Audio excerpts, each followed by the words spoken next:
Salve, salve pessoal, Rodrigo Barbati, mais um evento de atualidades com você. Vamos discutir agora temas sociais, o que andou nos noticiários.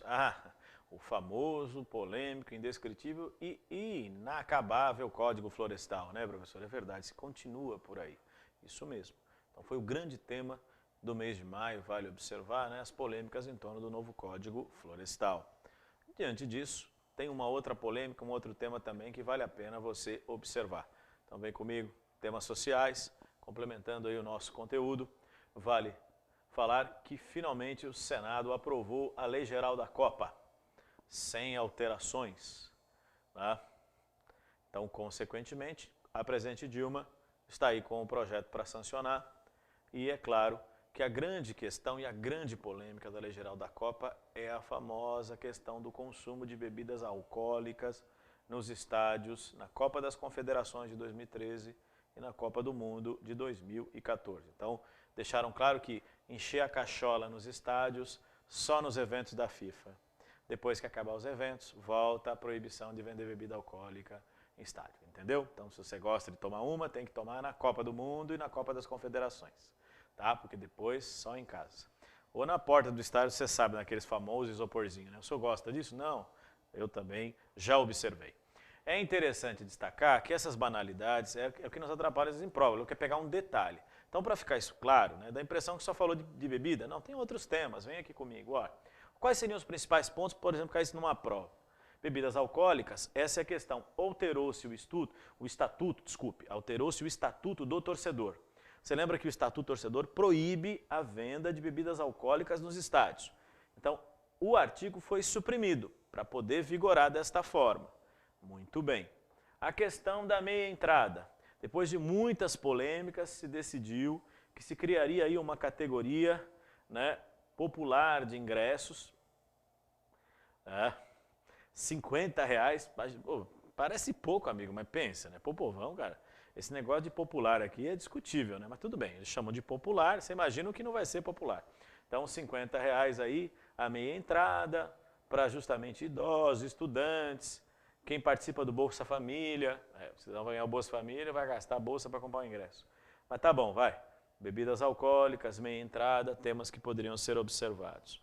Outra questão, feriados em dia de jogos. Você gostou dessa parte, né? Eu já estou vendo, em 2014 nós não vamos trabalhar nunca, né? Porque onde tem jogo, pode declarar feriado.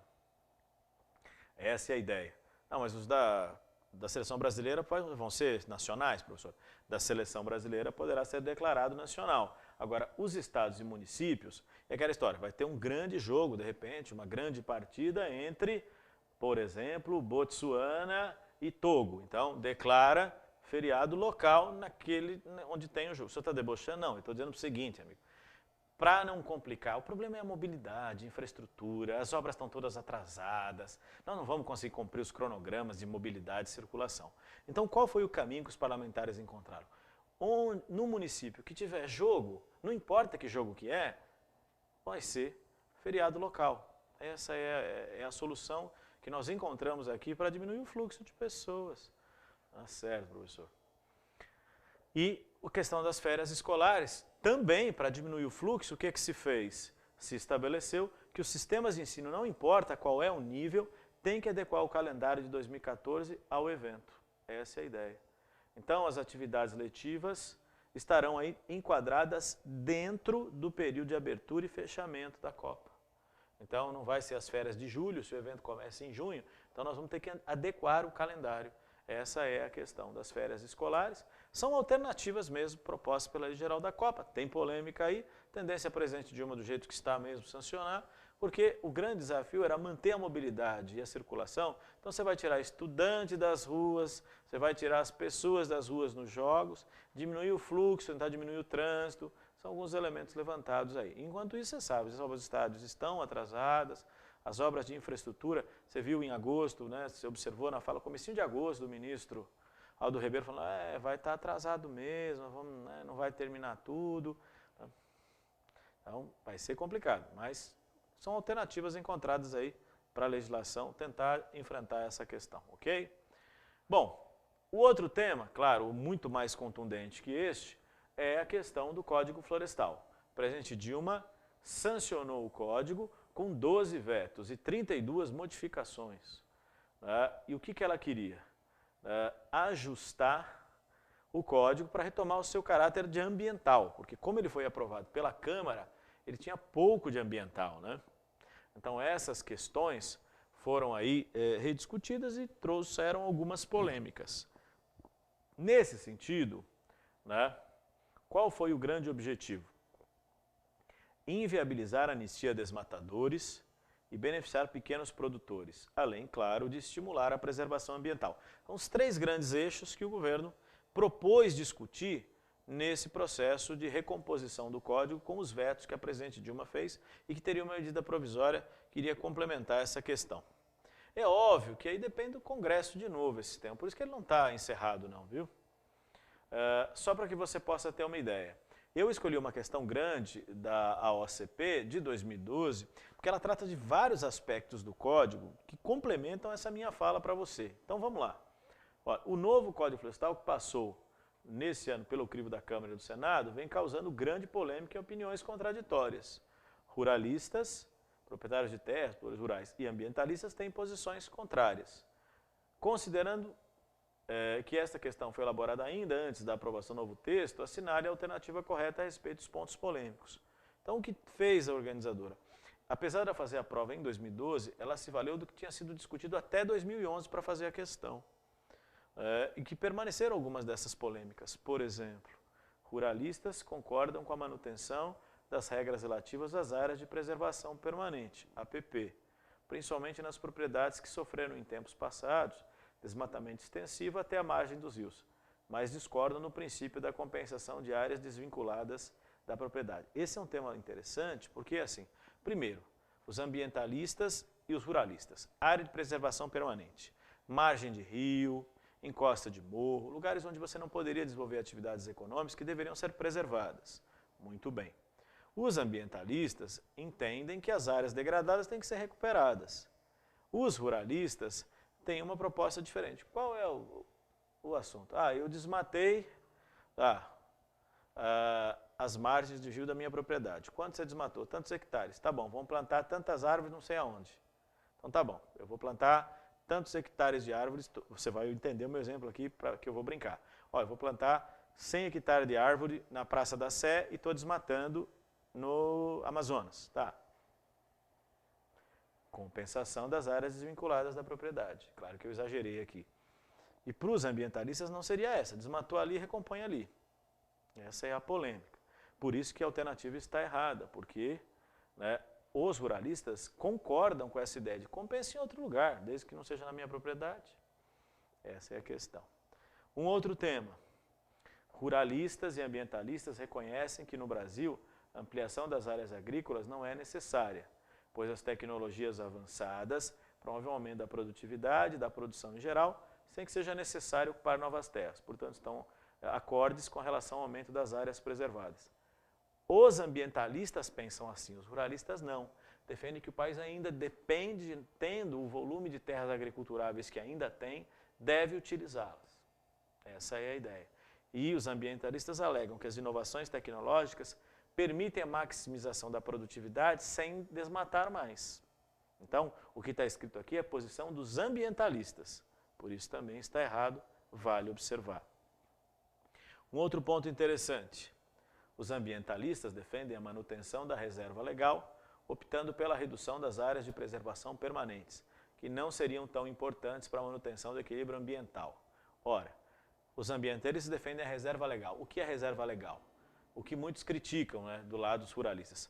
Na sua propriedade tem mata nativa, onde você está, tem que ver o quanto de preservação você tem. Se você estiver na Amazônia, se você estiver no Cerrado, se você estiver, por exemplo, em outros biomas. Um exemplo, no Cerrado, tem 100 hectares de mata nativa na sua propriedade, 35% tem que estar preservado.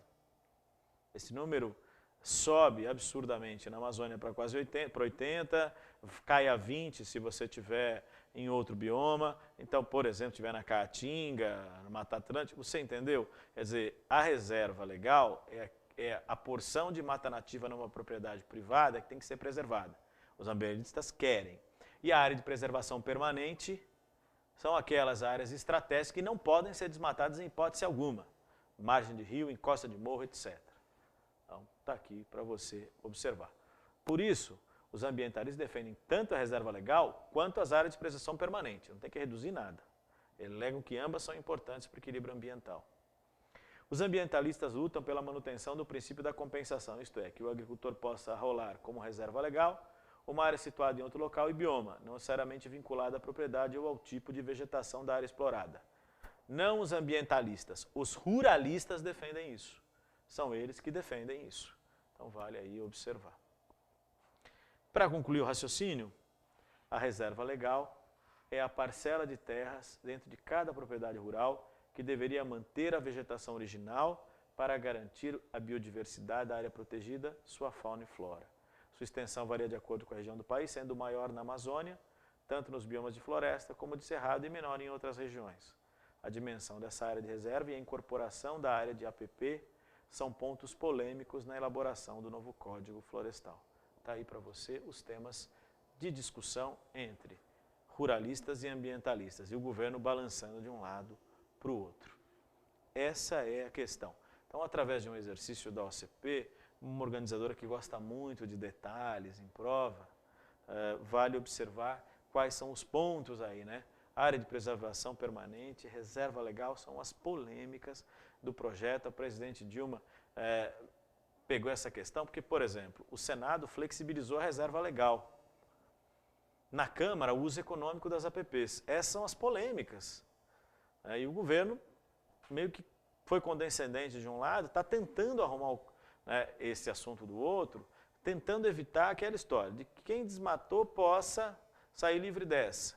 Claro que o desmatamento aí tem um limite, é 2008. Quem desmatou até 2008 estaria aí obrigado a recompor. Depois você tem, né, os ajustes que são feitos a partir dali, né, da nova legislação. Então, você tem alguns olhares sobre esse tema que muita gente está tentando alternativas que não penalizem os produtores. Então, essas polêmicas que mantêm o código aí nos noticiários e que eu vou pedir sua atenção, porque o assunto é forte, vale observar.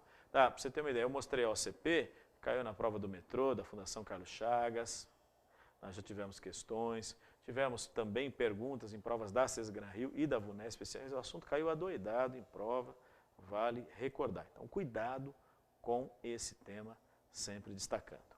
Bom, fica sempre aquela sugestão, dicas de sites para você se manter informado, dar uma olhada em termos de assuntos que possam ser úteis para você, até para ir acompanhando os desdobramentos de alguns temas que eu mencionei para você aqui. Por exemplo, a questão da Síria, quais são os desdobramentos, polêmicas em torno do Código Florestal, os rumos da crise econômica na Europa, a bola da vez agora é a Espanha, são alguns temas que você deve observar, tá bom? Obrigado a todos, bons estudos, até a próxima.